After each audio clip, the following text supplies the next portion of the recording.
जिज्ञासु भाइयों एवं बहनों, अंतिम तीर्थंकर परमात्मा प्रभु जिन्होंने हमारे ऊपर अनंत अनंत उपकार करके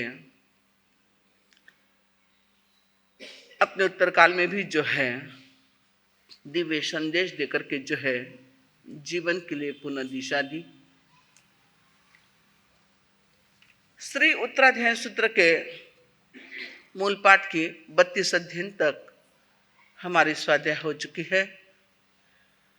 हर एक अध्ययन के अर्थ को हम जानना चाहते हैं, सुन रहे हैं। हर एक अध्ययन में परमात्मा प्रभु ने क्या संकेत दी है, क्या दृष्टि दी है। आइए बंधुओं, 26 अध्ययन तक भावार्थ को हम सुन चुके हैं। 26वां अध्ययन कौन सा? समाचारी। सारे दुखों को समाप्त कर दे वह समाचारी, और दुख का अंत मात्र साधु ही नहीं करना चाहता है, श्रावक और श्राविका भी करना चाहते हैं। इसलिए समाचारी जो है सभी के लिए हैं। और ऐसे 10 आचार्य का जिक्र कल आपके सामने किया। साथ ही साथ एक टाइम मैनेजमेंट की भी जो है इसमें एक व्यवस्था दे दी है कि साधक आत्मा दिन के 4 प्रहर, रात के 4 प्रहर है, तो किस प्रकार से किस समय क्या करे। प्रथम प्रहर में स्वाध्याय, दूसरे प्रहर में ध्यान, तीसरे प्रहर में गोचरी। ध्यान दीजिए, साधु के लिए विधान दे दिया, गोचरी का एक ही प्रहर दिया है और पुनः वापस स्वाध्याय दिया। रात्रि में भी इसी प्रकार मात्र तीसरा प्रहर, एक ही प्रहर तक नींद की बात आती है। पहले प्रहर में स्वाध्याय, जो स्वाध्याय के दूसरे प्रहर में ध्यान, उस पर चिंतन करे, और तीसरे प्रहर में गोचरी का विधान है। एक ही टाइम गोचरी का विधान। कोई भी संप्रदाय के हो, आगम की यह बात है कि साधक आत्मा एक ही समय, सगा संप्रदाय वाला कितनी बार आवे गोचरी ने? 3 बार लाते क्या नहीं लाते हैं? फिर कौन चल रहा आगम के अनुसार? थोड़ा सा चिंतन कीजिए। बहुत सारी चीजें ऐसी है, परंतु हमारे पास ज्ञान न होने के कारण हम तुरंत कह देते हैं, अरे ये घड़ा कड़क है, ये घड़ा, बोल देते हो ना। क्यों बोलते हो? क्योंकि हमारे पास वह नॉलेज नहीं है, वह अध्ययन नहीं है, ना कभी हमने जानने की कोशिश की है कि साधक आत्मा की चर्या क्या है। ये सारा टाइम मैनेजमेंट दे दिया परमात्मा प्रभु ने कि साधक आत्मा का समय कहीं भी प्रमाद में न जावे। कितनी सुंदर दे दी है। और यहां तक दे दिया है चर्या में कि प्रथम प्रहर का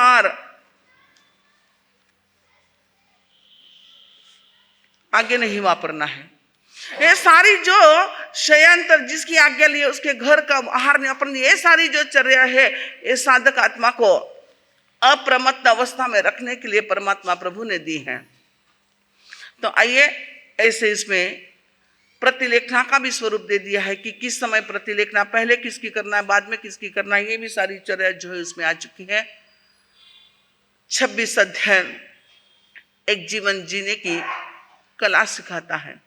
आज 27वां अध्ययन जिसका नाम है खलुंकिया। खलुंकिया कहते हैं, खलुंकिया का अर्थ होता है दुष्ट बैल। आश्चर्य लगता है कि एक अध्ययन का नाम ऐसा क्यों दे दिया। बंधु, बहुत सुंदर एक घटना दे दी है। परमात्मा करे और किसी के जीवन में, चाहे वह साधक आत्मा हो चाहे गृहस्थ साधक हो, किसी के घर में ऐसी परिस्थिति नहीं आवे। और बता दिया इस अध्ययन में, एक दुष्ट बैल की उपमा देकर के समझा दिया है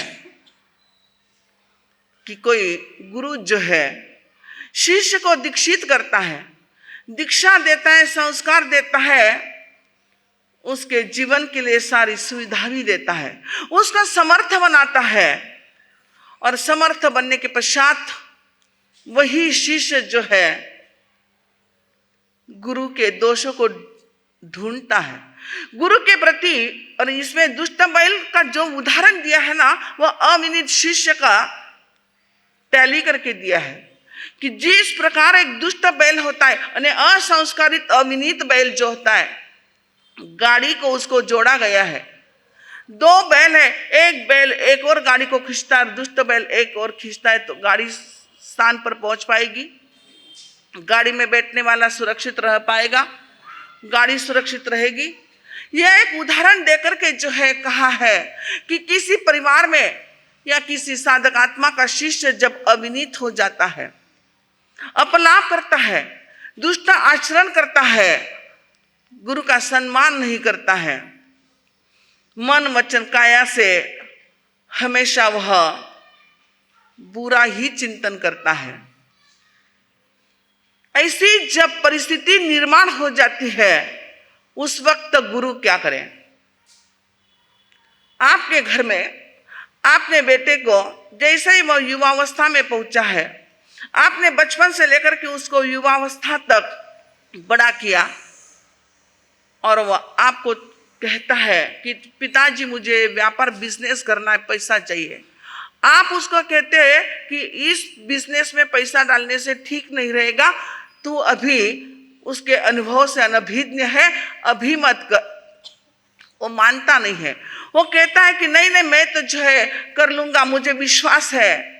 और आप एक विश्वास रख करके जो है पैसा दे देते हैं। वो बिजनेस करता है और उस बिजनेस में जो उसको लॉस हो जाता है, पैसा चला जाता है, तब आप क्या कहते हो?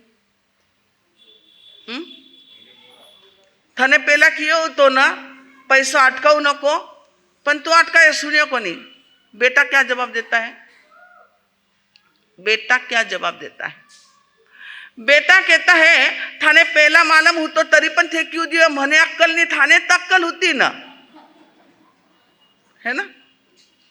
देखिए यह होता है अविनीत बैल की तरह, दुष्ट बैल की तरह ऐसे पुत्र भी होते हैं। और इस प्रकार पिता के जीवन में ऐसी प्रतिकूल परिस्थिति निर्माण करने वाले मात्र बेटा ही नहीं, शिष्य भी ऐसे होते हैं जो शांत गुरु को क्रोधी कर देते हैं, जिनके समाधि भाव में असमाधि निर्माण कर देते हैं। उस वक्त शिष्य गुरु क्या करे? बहुत सुंदर जो है चर्चा हमारे गर्गाचार्य का उदाहरण देकर के किए कि गर्गाचार्य ने अपने समस्त शिष्य को दीक्षा शिक्षा संस्कार सब कुछ दिए हैं, समझाने की कोशिश की जा रही है। परंतु कभी कभार ऐसे होता है कि समर्थ व्यक्ति हो जाता है तो सोचता है कि अभी मुझे गुरु की भी जरूरत नहीं है, मैं समर्थ बन चुका हूं। गुरु का अपमान करता है, कदम कदम पर अपमान करता है। गुरु कुछ भिक्षा गोचरी लाने के लिए कहते हैं तो गुरु को जवाब देता है, अरे मेरा तो कोई परिचय नहीं है, अभी कहाँ पर गोचरी मिलेगी? आपको क्या मैं ही दिखता हूं क्या? दूसरे साधु नहीं दिखते हैं क्या? इस प्रकार समाधि भाव में असमाधि निर्माण करने वाले ऐसे जब शिष्य हो जाते हैं, उदंड हो जाते हैं, स्वच्छंद प्रवृत्ति वाले हो जाते हैं, बार बार गुरु का अपमान करने वाले हो जाते हैं, गुरु की कोई भी आज्ञा का सम्मान नहीं होता है, उस समय परमात्मा प्रभु ने कह दिया कि ऐसे समय में अपने आत्म भाव में अपने समाधि भाव को स्थिर रखने के लिए कहते हैं कि उस शिष्य परिवार को छोड़ देना चाहिए। एकाकी विचरण करने की आज्ञा परमात्मा प्रभु ने दे दी है। और हमारे गर्गाचार्य ने भी यही देखा, समझाने की कोशिश की है, परंतु शिष्य संपदा समझ नहीं रही है। तब जाकर के गर्गाचार्य ने स्वयं की आत्म साधना में, समाधि भाव में स्वयं की साधना निर्विघ्न रूप से संपन्न करने के लिए उन्होंने शिष्य परिवार का त्याग किया है। इस प्रकार खरुंकिय यानी दुष्ट बैल की तरह अविनीत शिष्य या अविनीत बेटा जब होता है तब परमात्मा प्रभु ने कहा आर्त ध्यान से बचने के लिए और आत्म ध्यान में संलग्न होने के लिए ऐसे बेटे का अथवा ऐसे शिष्य समुदाय का त्याग करना ही श्रेयस्कर होता है। इस प्रकार इस अध्ययन में यह सार अध्ययन में समझाया गया है। 28वां अध्ययन मोक्ष मार्ग गति। 3 शब्द दे दिए, मोक्ष, मार्ग और गति। अंतिम लक्ष्य क्या है हम सभी का? हम साधना आराधना क्यों कर रहे हैं? मोक्ष प्राप्ति के लिए। जब मोक्ष प्राप्त करना, कहीं आपको बॉम्बे जाना हो, दिल्ली जाना हो, जाना कहां पर है आपने तय कर लिया, परंतु साधन, भाई उसके लिए साधन कौन सा? तो मार्ग होता है कि उस मार्ग का आलंबन लेकर के जो है हमारे लक्ष्य तक पहुंचा जा सकता है। और जब मार्ग जो हमारा यह साधन है कि किस मार्ग से जाना है, किस दिशा से जाना है, किस मार्ग से जाना है, और जब मार्ग मिल जाता है तो व्यक्ति गति करना शुरू कर देता है। तो यहां पर बता दिया है मोक्ष मार्ग गति में 5 ज्ञान, हमारे 5 ज्ञान का बहुत सुंदर वर्णन दे दिया है। ज्ञान, दर्शन, चारित्र, तप का, कि हमारा ज्ञान में 5 ज्ञान का वर्णन दे दिया। दर्शन में 10 प्रकार की रुचि सम्यक व विशुद्ध करने के लिए हमारे यहाँ पर जो है 10 रुचि का वर्णन दे दिया कि निसर्ग रुचि है, उपदेश रुचि, आज्ञा रुचि है। बहुत सुंदर जिक्र इसमें किया है। चारित्र के इसमें 5 चारित्र, सामयिक, छेदोपस्थापन, ऐसे 5 चारित्र जो है वहां पर वर्णन किया है। और तप में ज्ञान, दर्शन, चारित्र, तप, तप में जो है 6 अभ्यंतर, 6 बाह्य तप, ऐसे 12 भेद का निरूपण हमारे इस 28वें अध्ययन में ज्ञान, दर्शन, चारित्र, तप, ये चारों ही हमारे मोक्ष मार्ग के साधन है। इन साधनों का आलंबन लेकर के जो है व्यक्ति मोक्ष तक पहुंच सकता है। इसका इसमें बहुत सुंदर वर्णन किया गया है। बंधु, मैं आपको पूछना चाहती हूं, 36 अध्ययन प्रतिवर्ष आप सुन रहे हो, आपने बहुत बार अपने मन से भी संपूर्ण उत्तराध्ययन को एक बार नहीं अनेकों बार आपने इसका पारायण किया होगा, अर्थ को पढ़ा होगा। मुझे थोड़ा बताइए, ऐसा 36 अध्ययन में कौन सा अध्ययन है कि जिसमें सोना स्वर्ण बनाने की विधि बताई गई है? सम्यक तो परा, कौन सी विधि, उसमें कौन सा रसायन है? सगाने कौन चीजें थे, है ना? ते ज्वेलरी की दुकान बंद, स्वर्ण बनाने की विधि बताई गई है। प्रश्न होता है कि तीर्थंकर परमात्मा जिन्होंने 30 साल की उम्र में गृह त्याग किया, राजमहल का त्याग किया, संयम की साधना की, और जब चरम लक्ष्य की ओर है उस वक्त क्या स्वर्ण बनाने का रसायन वो बता रहे हैं? प्रश्न होता है हमारे भीतर में। परंतु आइए, तुम्हारा यह जड़ पदार्थ स्वर्ण की बात नहीं की है, जीवन को स्वर्ण बनाने की यहां पर बात की है। और 36 अध्ययन में कोई अध्ययन अगर है तो हमारे यहाँ 29वां अध्ययन है, सम्यक तो पराक्रम, जिसमें कितने बोल दिए हैं? 73 बोल दे दिए हैं। 73 बोल देकर के एक बिंदु देकर के सिंधु तक पहुंचने का मार्ग बता दिया है कि अपने जीवन को सोना बनाना है, स्वर्णिम बनाना। तो रसायन क्या है? कौन सा ऐसा रसायन के जिसके द्वारा हमारे जीवन को हम स्वर्ण बना सकते, गोल्ड बना सकते, सोना बना सकते हैं? सम्यक तो पराक्रम, पराक्रम यानी पुरुषार्थ, सम्यक्त्व, समकित, सम्यक्त्व यानी सही, सही पुरुषार्थ। आज दिन तक हमारे जीवन में हमारा पुरुषार्थ रहा, हमारा आचरण रहा, हमारी सोच रही, जो कुछ भी रहा है गलत गलत गलत होता जाता है।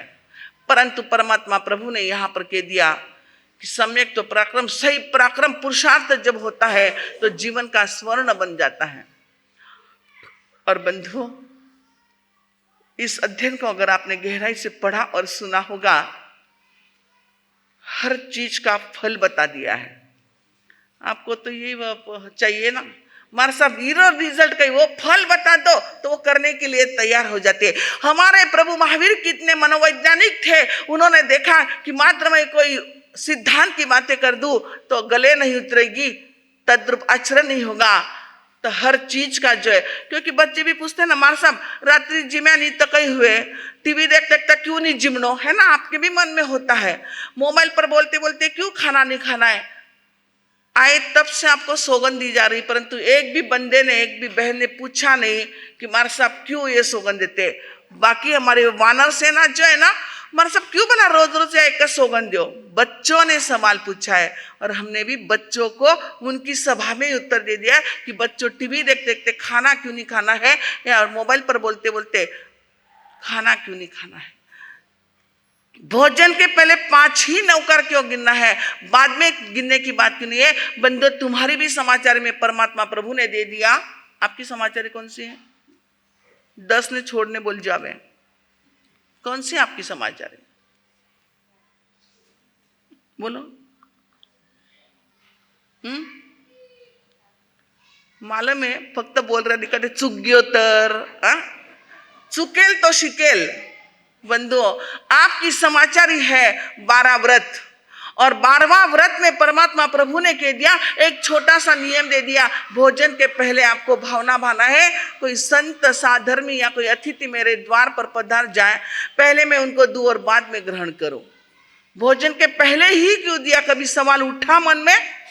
हर चीज के, हर नियम के पीछे जो है एक रीजन, एक विज्ञान रहा हुआ है।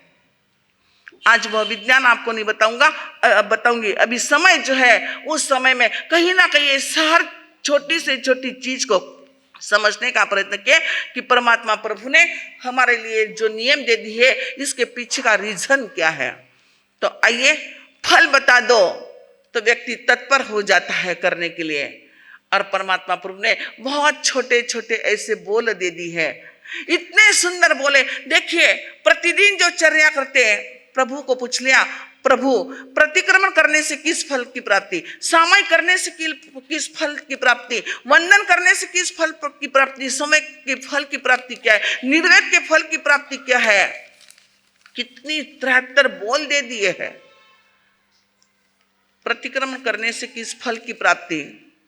एक वंदन करते हो ना आप लोग, कभी पूछा हमारे सब वंदन करने से क्या वहां मिलता है? पूछा? करना है, कर लिया, परंतु परमात्मा प्रभु ने समाधान दे दिया है। अरे सेवा करने से किस फल की प्राप्ति, वैयावच्च करने से किस फल की प्राप्ति, एक कायस्तर करते उससे किस फल की प्राप्ति, स्वाध्याय करते हैं उससे किस फल की प्राप्ति। हर चीज के लिए परमात्मा प्रभु ने बता दिया, ये किया तो ये आपको प्राप्त होगा, ये किया तो आपको ये प्राप्त होगा। प्रतिवर्ष आपने सुना है, परंतु मुझे लगता है प्रतिवर्ष आप सुन रहे हो हर आराधना करने से किस फल की प्राप्ति होती है, परंतु मुझे लगता है अभी भी आप सभी के मन में एक डाउट है कि सही में इतना छोटा सा कार्य करने के पश्चात इतने फल की प्राप्ति कैसे हो सकती है। आइए, सबसे पहले मैं आपको बता दूं, परमात्मा प्रभु ने बता दिया, फरमा दिया, वंदन करने से किस फल की प्राप्ति होती। यही बता दूं पहले आपको, ताकि आप उस चीज को समझो और उस चीज के प्रति भक्ति जाग जाए। हो तो रही है, नीरस भाव से हमारी आराधना हो रही है, एक उसमें रस निर्माण हो जाए, एक उत्कृष्ट केमिकल तैयार हो जाए, और हम परमात्मा प्रभु ने जो फल की प्राप्ति दी है वो फल हमें प्राप्त हो जाए। वंदन करने से किस फल की प्राप्ति कह दिया, नीच गोत्र का क्षय और उच्च गोत्र की प्राप्ति, दाक्षिण्य भाव की प्राप्ति, अप्रत्यक्ष सौभाग्य की प्राप्ति। ऐसी सारी चीजें कि ऐसा सौभाग्य प्राप्त हो जाएगा, ऐसा सुख प्राप्त हो जाएगा, ऐसी शक्ति प्राप्त हो जाएगी कि आपके घर में आप कोई शब्द रखो और उसको तुम्हारा पूरा परिवार उसका आदर और सम्मान कर देवे। ये सारा फल जो है, और नीच गोत्र का क्षय, कभी भी निम्न कुल में जन्म नहीं लोगे, उच्च कुल में जन्म लोगे। सारी भीतर की निगेटिविटी दूर करने का सामर्थ्य हमारे वंदन में रहा हुआ है। आज का शुरू ना 9 ठाणा में मैंने 3 वंदन। बंधुओं, सौभाग्य से ही मिलते हैं ज्यादा साधु संतों का, अनंत पुण्यवाणी का उदय है, तब जाकर के ऐसा कोई बड़ा समूह मिलता है। वो समूह जब आता है ना, तुम्हारी पुण्यवाणी बढ़ाने के लिए आते हैं, साधना और आराधना को ऊर्जा संपन्न बनाने के लिए आते हैं। आप भ्रम में मत रहना कि भगवान कितने अच्छे थे ना, मात्र हमने वंदन किया और हमको इतना ढेर सारा फल दे दिया। व्यापार में तो कितनी मेहनत करनी पड़ती है ना, तब जाकर के कुछ प्रॉफिट दिखाई देता, परंतु परमात्मा प्रभु कितने करुणावान थे। बंधु, भ्रम में मत रहना। तुम्हारे प्रश्न जो है ना वंदना के प्रति, सिर्फ तुम्हारे प्रश्न क्या है, हमारे सब हाथ अटनून घुमाओ कि अटनून घुमाओ, ये तुम्हारे प्रश्न होते हैं। अरे कितने आज तक सैकड़ों नहीं हजारों वंदन कर लिया आपने, फिर भी आज वही प्रश्न है, हाथ कटनून घुमाओ, अटनून घुमाओ कि अटनून घुमाओ, माथो करा झुकाओ कि टांग बंदो किधर से भी घुमा लो। इसके पीछे भी साइंस है, परंतु आज तो मुझे आपको मूल बात समझाना है कि वंदन तुम्हारा कैसा हो, किस प्रकार का वंदन हो, निरपेक्ष हो, निस्वार्थ हो, अपेक्षा रहित, निस्वार्थ, निरपेक्ष जब वंदन होता है तब जाकर के परमात्मा प्रभु ने जो फल दिया है उस फल की प्राप्ति होती है। परंतु कोई स्वार्थ भावना आ गई, कोई अपेक्षा की भावना हो गई, बहुत बार देखा जाता है कोई बड़े संत आपके यहां पहुंच जाए,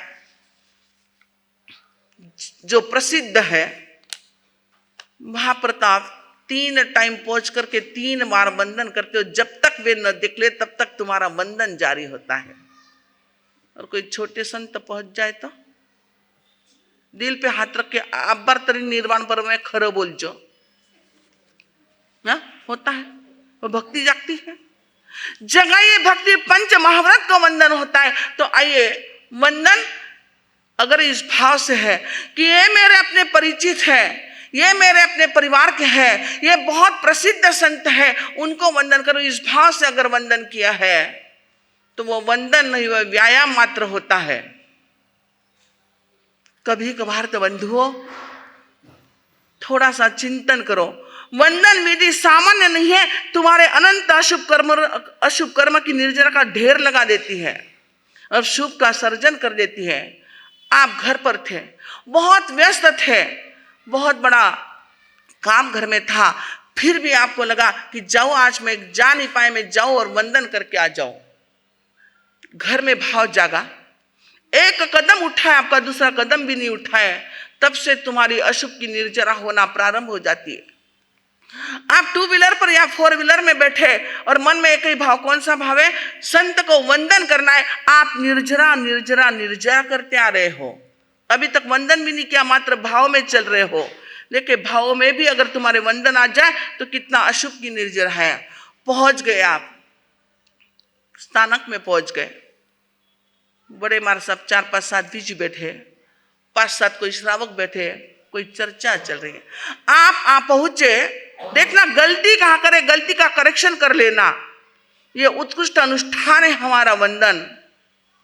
आपने पहला वंदन किया, बड़े मार सब ने देखा नहीं, दूसरा वंदन किया, देखा नहीं, तीसरा वंदन कर लिया, मारा साहब ने दया पालो भी नहीं कहा और देखा भी नहीं, चर्चा चल रही थी। सच बोलना, वापस बार बार आने का मन कहेगा कि आबे पाछा याना दर्शन नहीं करूला। अरे मैं इतना व्यस्त था और मैं इतनी व्यस्तता में पहुंचा वंदन करने के लिए, और मार साहब ने देखा तक नहीं, नाम भी नहीं पूछा, ना मुझे दया पालो कहा है। ये भाव, उन उच्च भाव को हम विकृत कर देते एक छोटे से हमारे अज्ञानता के कारण। और वहां पर ये वंदन नहीं था, आए तब आपने निर्जरा का प्रारंभ हो गया था, परंतु जैसे ही वंदन किया और भाव में परिवर्तन आ गया, जहां पर कर्म निर्जरा करने का स्थान था वहां पर क्या कर लिया आपने? व्यायाम करके, कर्म बंद करके घर पर पहुंच गए। व्यायाम जरूर हुई गया था ना, इसमें कोई दो मत नहीं।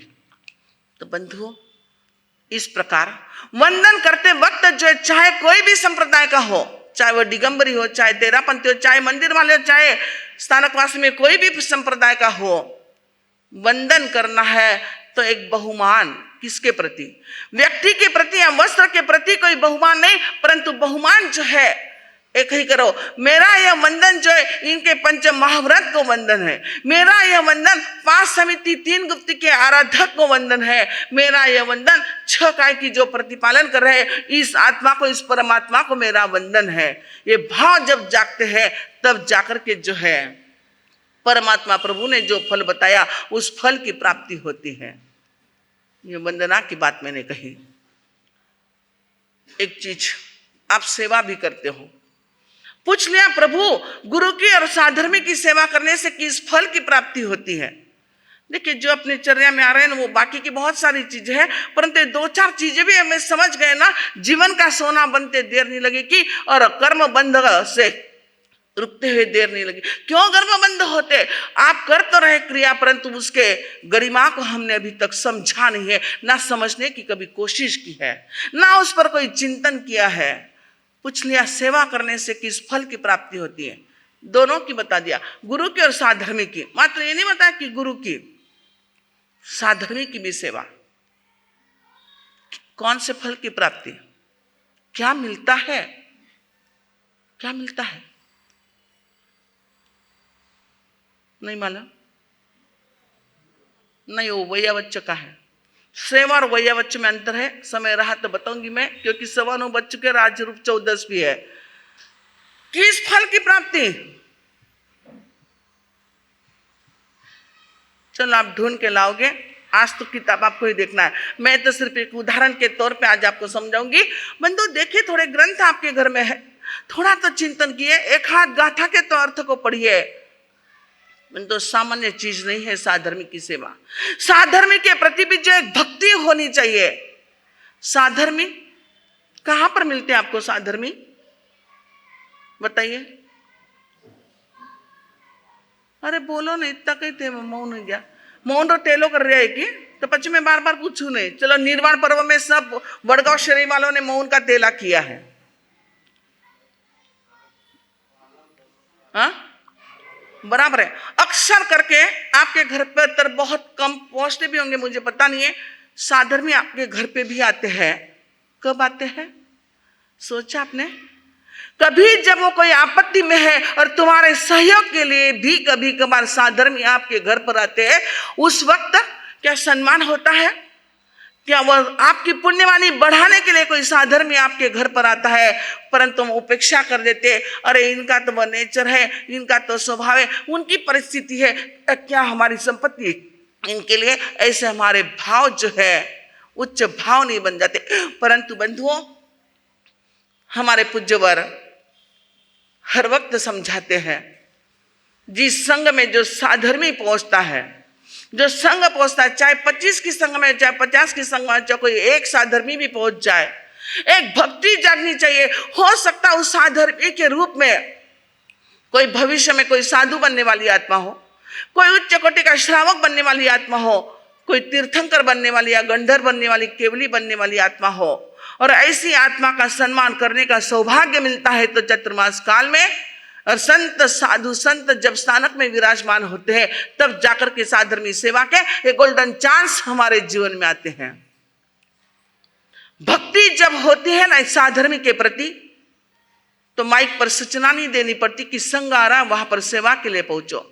जिसने इस सेवा के महत्व को समझ लिया, वह व्यक्ति बिना मैसेज पहुंचे भी जो सोचता है कि मेरा सौभाग्य है, मुझे इतने, और जिस संघ को 25वां तीर्थंकर माना गया है, ऐसे संघ की भक्ति करने का मुझे सौभाग्य मिल रहा है। ये भाव जागते, और ऐसे भाव से जब भक्ति की जाती है तो परमात्मा प्रभु ने जो फल बताए उस फल की प्राप्ति होती है। गुरु की सेवा ये घटना में इसलिए रखती हूँ, इसलिए महत्व दे रही हूँ, क्योंकि बिना सोचे समझे निष्कारण जो है कर्म का बंध हो जाता है। किसी ने दीक्षा ले ली है, तुम्हारा परिजन हो या नहीं हो, तुम्हारे गांव का हो या अन्य गांव का कहीं का भी हो, दीक्षा ले ली है। जब कभी कभार आपको मौका मिल गया, आप दर्शन के लिए पहुंच गए, और जब जब भी आप दर्शन के लिए पहुंचे तो आपने क्या पाया? आपके गांव की बेटी हो या आपके परिजन, आपने क्या पाया? कभी वो गोचरी लाने के लिए जा रहे हैं, हाँ, तो कभी परटने के लिए जा रहे हैं, तो कभी गुरु की या अपने गुरु भाई बहनों की जो है सेवा करें। आपने सेवा करते ही पाया है, या पात्रे धोते हुए, झोली धोते हुए भी पाया है। खर खर के जो थाका मन में वो देखा बच्चे थानी बेटी, एग्जाम्पल के तौर पर चलो आपकी बेटी ले लीजिए। आपकी बेटी को आपने दीक्षा दी और हर वक्त आपने जब भी दर्शन को गए उस वक्त आपने यही देखा, कभी वो पात्रे धोती है, कभी पल्ले वाला करती है, तो कभी गोचरी को जाती है, तो दिन भर आपने उसको सेवा में ही उस समय आपके भाव क्या, उसके भाव की बात नहीं कर, मैं तुम्हारे भाव की बात करती हूँ। बोलो, सच बोलना।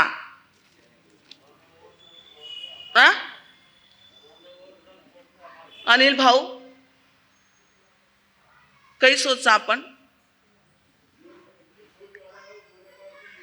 नहीं, मैं अच्छी सोच वाले कहीं, मैं जनरल बात कर रही हूं।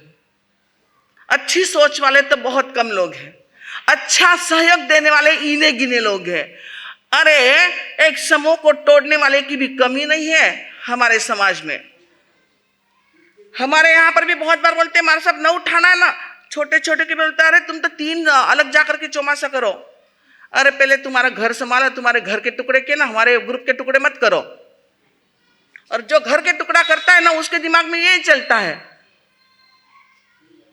नहीं हुआ, हमारे साथ भी हुआ, नहीं हुआ, ऐसा कुछ नहीं है।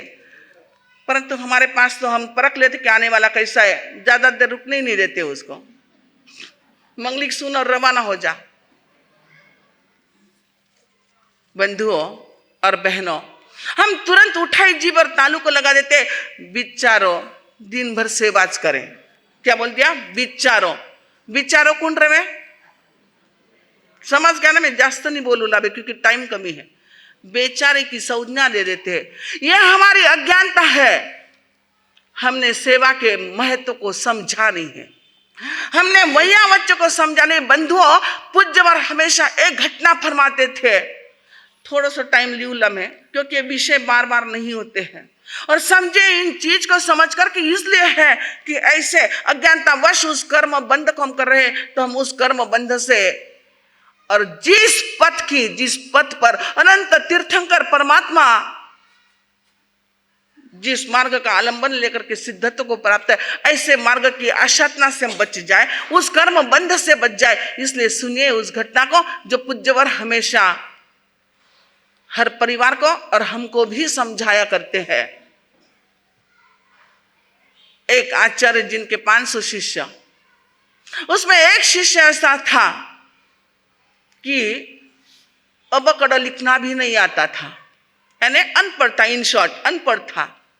परंतु भाव जाग गए, जरूरी नहीं कोई पढ़ी लिखा हो, कोई डिग्री प्राप्त हो वही दीक्षा ले सकते। दीक्षा के लिए मात्र प्रतिक्रमण आना आवश्यक है, बाकी की वो मात्र अध्ययन जो है दीक्षा के पश्चात भी कर सकता है। अनपढ़ था, गुरुमुख से उसने प्रतिक्रमण सीखा और कहा, भगवान मैं संयम के मार्ग पर आना चाहता हूं, मुझे आज्ञा प्रदान करें। गुरु ने देखा, गुरु की एक जौहरी दृष्टि होती है, सामान्य आचार्य नहीं थे, दीक्षा ले ली है।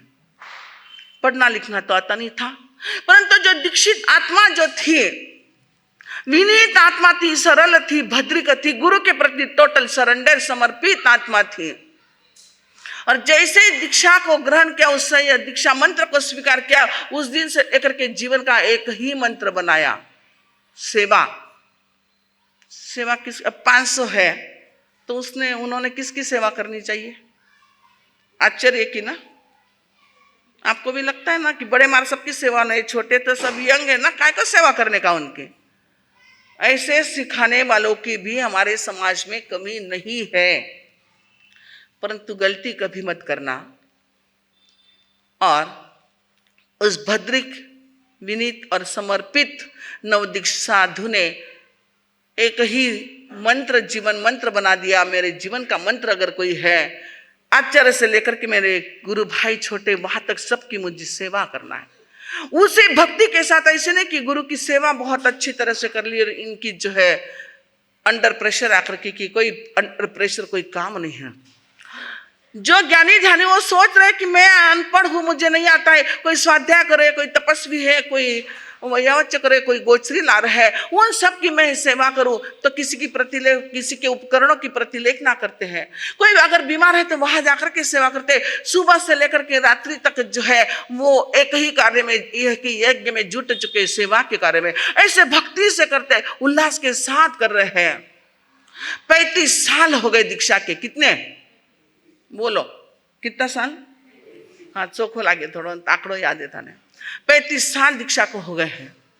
गुरु जो है आचार्य वृद्धावस्था की ओर प्रस्थान कर रहे हैं, और आचार्य ने सोचा मेरा उत्तराधिकारी का एक बार मैं चयन कर लूं, क्योंकि अब शरीर का बल, बुद्धि का बल कुछ साथ नहीं दे रहा है, परंतु जब तक वो अच्छा है भी तब तक मैं चयन कर लूं। और 500 शिष्य है, एक से बढ़कर एक विद्वान और प्रकांड विद्वान है। किसको देना बहुत बड़ा प्रश्न चिन्ह है। किसको दिया जाए? इसको दे तो ये लगता है ये ज्यादा होशियार, उसको दे तो लगता है वो भी ज्यादा होशियार, किसको देना? आखिर आचार्य भी जो है डिसीजन नहीं ले पा रहे थे, और उन्होंने जो है तेला किया, शासन देवी को आह्वान किया। देखिए, जब जब ऐसे प्रसंग आते हैं तो होते ऐसे घटनाएं भी आती है। आह्वान किया है, मध्य रात्रि में जो है शासन देवी प्रकट हो गई, हाथ जोड़ करके खड़ी है और कहा कि आपने मुझे याद किया है, स्मरण किया है। तब आचार्य ने कहा कि मेरे उत्तराधिकारी का चयन करना है, परंतु एक से बढ़कर एक चतुर है, विद्वान है, होशियार है, प्रकांड विद्वान है। दूं तो किसके दूं? मैं थोड़ा उलझन में हूं। तब शासन देवी ने कुछ संकेत किया, अंतर्धान हो गए। आचार्य ने ऐलान कर दिया है कि अमुक तिथि के दिन, अमुक तारीख के दिन, अमुक समय में जो है उत्तराधिकारी की जो है घोषणा होगी। हजारों ने लाखों की भीड़ सामने है, खचाखच सभा भरी हुई है, और आचार्य का मंच बड़ा मंच था, 500 साधुओं का वो मंच था, बैठने की व्यवस्था की गई थी।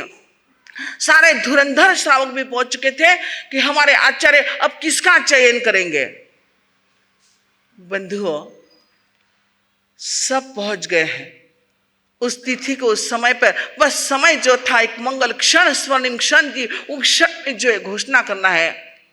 आचार्य ने नजर घुमाई अपने शिष्य समुदाय की ओर, सभी पहुंच चुके हैं। एक आसन खाली था, जो विनीत शिष्य था, सेवा भावी, वो बाद में पहुंचा है और आकर के कॉर्नर पर बैठ गया है। शिष्य समुदाय 500 के 500 पहुंच चुके हैं।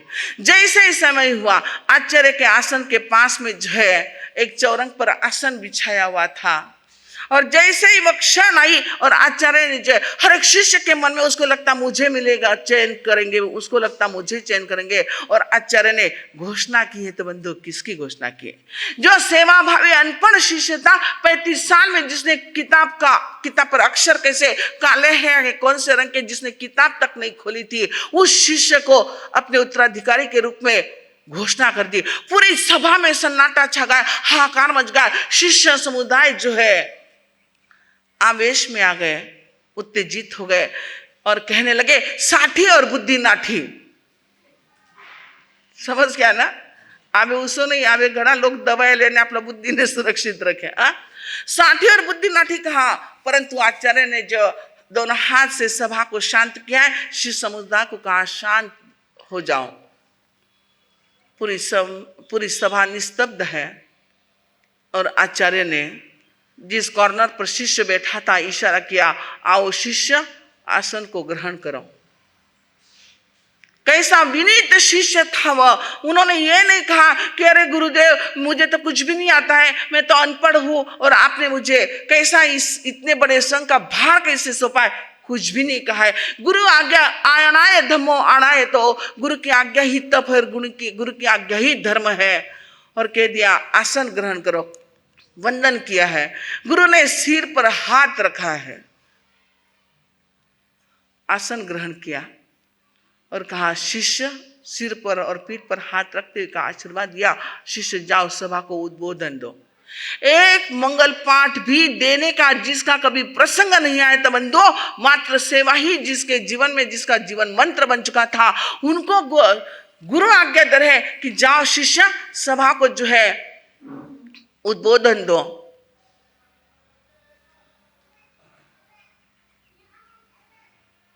सभा को उद्बोधन दो। और बंधुओं, विनीत शिष्य ने वंदन किया है और 3 घंटे तक धारा प्रवाही, जो कितने 3 घंटे तक लाखों की भीड़ सामने थी, धारा प्रवाही प्रवचन दिया है। 32 आगमों की चाबियां खोल करके रख दी है। जो बातें रहस्य बाकी विद्वान शिष्य को पता नहीं थे, वे सारे गुड़ रहस्य को उसने उद्घाटित करके रख दिया है। बोलो कहां से ये सारे सेंटर, ज्ञान के सेंटर खुले? तो कैसे खुले हैं? सेवा से। ज्ञानी की सेवा, तपस्वी की सेवा, तो सेवा ये सामान्य नहीं है। कोई भी साधक आत्मा, कोई गुरु के छोटे भाई बहनों की जब सेवा करते, गुरु भाई की, गुरु बहनों की, कभी आप ये अज्ञानतावश कर्म बंद मत कर लेना। वो तो सेवा करके कर्म निर्जना कर रहा है और हम उसको देख करके कर्म बंद नहीं, भक्ति जागे कि वो धन्य है यह कि संयमी जीवन स्वीकार करके पुनः इस सेवा धर्म को लेकर के सिद्धात्मा के, सिद्ध शिला के नजदीक पहुंचने के लिए पुरुषार्थ कर रहे हैं। तो बंधुओं, एक ज्ञान के सेंटर भी जब खुलते हैं ना, तो ऐसे सेवा से खुल जाते, एक गुरु के आशीर्वाद से खुल जाते हैं कि गुरु की ताकत सामान्य नहीं है। गुरु आज्ञा देते हैं तो वह ताकत भी देते, शक्ति भी देते हैं।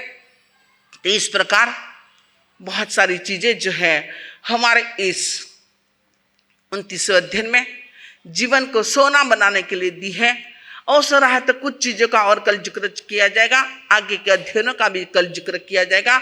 आइए आज जो है रूप 14, एक 10-12 मिनट में आपके लूंगी वापस। कल धन्य तेरस, धन तेरस, आज रूप 14, काली 14, नरक चतुर्दशी भी कहते हैं। दो इसके पीछे भी एक इतिहास जुड़ा हुआ है। कहते प्राग ज्योतिषपुर, प्राग ऐतिहासिक यह घटना है कि ज्योतिषपुर नाम का जो आज के इसमें हमारा आसाम जो है ना, वहां की घटना आती है कि वहां पर नरकासुर नाम का जो एक सम्राट था, जो सौंदर्य का प्रेमी था, रूप का लोभी था। जहां जहां पर भी कोई रूप लावण्यवती सौंदर्यवान कन्या दिखाई देती तो उनको वहां से किडनैप करके लाना और अपने अंतपुर में रखना। ऐसे उसने जो है 16,000 कन्याओं को जो है अपने वहां पर कैद कर रखा था, अंतपुर में रखा था। 16,000, ऐसा वो अत्याचारी था। और एक दिन, जो घटना लंबी चौड़ी है परंतु समय काफी हो रहा है, और एक दिन जो है श्री कृष्ण ने सोचा कि नरकासुर जो है, रूप का लोभी, सौंदर्य का लोभी जो है, आए दिन कहीं ना कहीं से जो है कन्याओं के ऊपर अत्याचार करके ये रूप का लोभी कन्याओं को बंदिष्ट कर देता है। इन 16,000 कन्याओं को मुक्त करना है। इसलिए कृष्ण की वह ताकत थी। कृष्ण सोचने में जाऊं और 16,000 कन्याओं को जो है वहां से मैं से मुक्त करा दूं। जैसे ही निकल रहे हैं, प्रस्थान कर रहे हैं युद्ध के लिए, तो कौन पहुंच गए? सत्यभामा ने आकर के कहा, स्वामीन मैं भी आपके साथ युद्ध में आती हूं। कृष्ण ने कहा तुम्हारा काम नहीं है युद्ध में, युद्ध तो पुरुष जीतते। उसने कहा मुझे भी आना, मैं सारथी का काम करूंगी, परंतु मैं आऊंगी आपके साथ। कृष्ण इनकार कर रहे, फिर भी सत्यभामा ने माना नहीं। सत्यभामा युद्ध का ड्रेस पहन करके जहां पर सारथी होता है उस सारथी के स्थान पर आकर के जो है रथ की धुरा अपने हाथ में लेकर के सारथी का काम कर रही है। श्री कृष्ण के साथ में जो है युद्ध मैदान में पहुंच चुके हैं।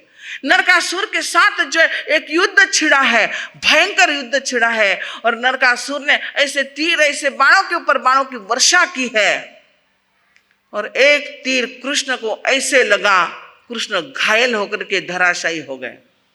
और जब सत्यभामा ने स्थिति को देखा, ओहो मेरे स्वामी जो है घायल हो चुके, अब उठने की ताकत नहीं है, शरीर को बाणों ने बींध लिया है। बंदो, एक नारी की ताकत क्या होती है? वह सन्नारी सत्यभामा ने एक हाथ में रथ की धुरा पकड़ी है और एक हाथ से जो है वह धनुष्य उठाया है और तीर के ऊपर तीर छोड़ रहे। नरकासुर के ऐसे मर्म स्थान पर एक तीर छोड़ा है कि नरकासुर आहत होकर के, घायल होकर के, धराशायी होकर के उसके प्राण पखेरु उड़ गए हैं। जीत हुई है। किसकी जीत? किसकी जीत हुई? थोड़ा जोर से बोलो। युद्ध जीता किसने है? सत्यभामा के कारण। परंतु कभी जिक्र करते भाई लोग कि सत्यभामा नहीं, पुरुष प्रधान संस्कृति मानी गई है ना। अरे हमारे यहाँ पर देखो ऐसा सेम वर्णन आता है कि दशरथ जब युद्ध के लिए पहुंचे तब उस वक्त कैकेयी ने जो है उसने भी जीत गई थी कि स्वामी मैं साथ में आती हूँ। दशरथ ने भी इनकार किया था परंतु कैकेयी मानी नहीं है। श्रीहट भी कभी कभार लाभदायी होता है, हर वक्त तो कोई नुकसान पहुंचाने वाला। तुम्हारी जो धारणा बन गई है ना, ये लुगाई हट्टा करे नकटे नकटे जेब खाली करे नहीं तो नुकसान नहीं होता। बंदो इतिहास को सुनिए कि नारी कैसे थी। हमारे जैन इतिहास को भी आप देखिए, ब्राह्मी सुंदर ही गई थी किसको समझाने के लिए? बाहुबली को। महावीर के पास कितना बड़ा शिष्य समुदाय था, फिर भी आदिनाथ के पास फिर भी ब्राह्मी सुंदरी को भेजा था बाहुबली को समझाने के लिए। ये ताकत मात्र नारी में है। 9 दिन तक शक्ति की पूजा भी आप नारी की करते हो, कोई पुरुष की पूजा नहीं होती है, परंतु प्रशंसा मात्र पुरुष की होती है।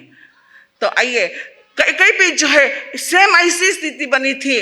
दशरथ घायल हो गए थे और कैकेयी ने जो है युद्ध लड़ा था और कहते हैं कि कैकेयी जीती थी। दशरथ को जब राजमहल में लाया था, होश में आते तब पूछते हैं क्या युद्ध समाप्त हो गया, किसकी जीत हुई है? तब कहता है कि आपकी जीत हुई है। कैकेयी ने ये नहीं कहा कि मेरी जीत हुई है। कितना समर्पण है, तरी पण कभी प्रशंसा नहीं करो, कभी सम्मान नहीं दो। सम्मान देना सीखे। गृह लक्ष्य का सम्मान है तो तुम्हारी बाह्य लक्ष्य भी घर में टिकेगी, नहीं तो वो भी जो नाराज होकर के दूसरे घर पर पहुंचने की कोशिश करेगी। तो इस प्रकार अब विजय हो चुकी है। नरकासुर का खात्मा हुआ। 16,000 कन्याओं को जो मुक्त किया गया है। कृष्ण होश में आए, युद्ध जीत चुके लोगों ने जो है विजय उत्सव मनाया है। अब 16,000 कन्या जो है उनका क्या किया जाए, क्योंकि वो एक नरकासुर के यहाँ पर थी। अब इसको स्वीकार करे तो कौन करे, कोई भी स्वीकार करने के लिए तैयार नहीं है। और कहते तब श्री कृष्ण ने जो है उन 16,000 कन्याओं को स्वीकार किया है, उनके साथ विवाह हुआ है। इस प्रकार आज जो है नरक चतुर्दशी यानी उस वहां से जो है उन 16,000 कन्याओं को मुक्त करने का और कोई हमारी ऐसी हिंदू परंपराएं भी चली है कि सूर्योदय के पहले स्नान कर लेना चाहिए ताकि रूप आ जाता। अरे जन्म्या जाया गोरा नहीं तो नहाया गोरा कठा सु होला। जन्म ही जब सावला रंग है, काला रंग है, कितना भी उपटन लगल, कितने भी क्वालिटी के सावन रगड़ लो, गोरा होने वाला है कि कितना ही पार्लर में चले जाओ, क्षणिक है, वापस दूसरे दिन वही असली रूप बाहर आने वाला है। तो आज के रात जो है बहुत महत्वपूर्ण है। आज की रात बहुत महत्वपूर्ण है साधना के दृष्टि से। आसाम, केरला आदि स्थानों में जो है आज की रात में बहुत मैली विद्याओं की साधना, स्मशान में जाकर के अघोरी विद्या की साधना उधर बहुत की जाती है और अघोरी साधना के विद्या के प्रयोग भी किए जाते हैं, कई किसकी दुश्मनी। परंतु हमें तो जो है आज की रात एक सात्विक साधना करनी है, स्वयं के जीवन के लिए करनी है, अपने परिवार के लिए करनी है, अपने समाज के लिए करनी है कि मेरा समाज, मेरा घर परिवार सुख शांति और समृद्ध बना रहे, निरोगी बना रहे, इसके लिए साधना करनी है। और कहा जाता है कि आज की रात में की गई साधना जो है वो ऊर्जा संपन्न और सिद्धि को प्राप्त होने वाली आज की रात है। और पूज्यवर हमेशा फरमाते हैं रात को 11 बजे से लेकर के 12:30 बजे तक जो है साधना करनी है।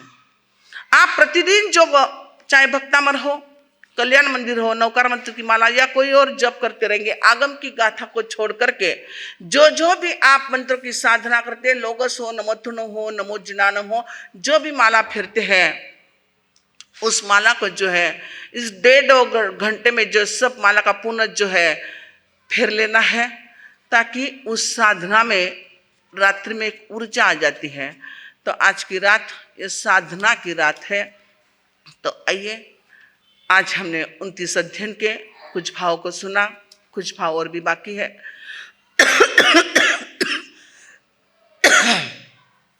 गुजरात में घर का कंकास भी निकालते हैं, कहते घर का कंकास निकालो, मात्र घर का कूड़ा करकट या कंकास निकलने से जीवन का कंकास निकलता नहीं है। उसके लिए तो पुरुषार्थ की आवश्यकता है, सम्यक चिंतन की आवश्यकता है। तो हमारी यह ऊर्जा संपन्न दिवस चल रहे हैं। इन दिनों में की गई साधना जो है जीवन के लिए वरदान स्वरूप, मंगल रूप, कल्याणकारी और आनंदकारी बनती है। तो अधिक से अधिक समय अन्य चीज़ों में न व्यर्थ गवाते हुए साधना में जो है आज का इन दिनों को बिताना है। हमारी साधना ऊर्जा संपन्न बने। इन्हीं भावों के साथ बोलिए भगवान महावीर।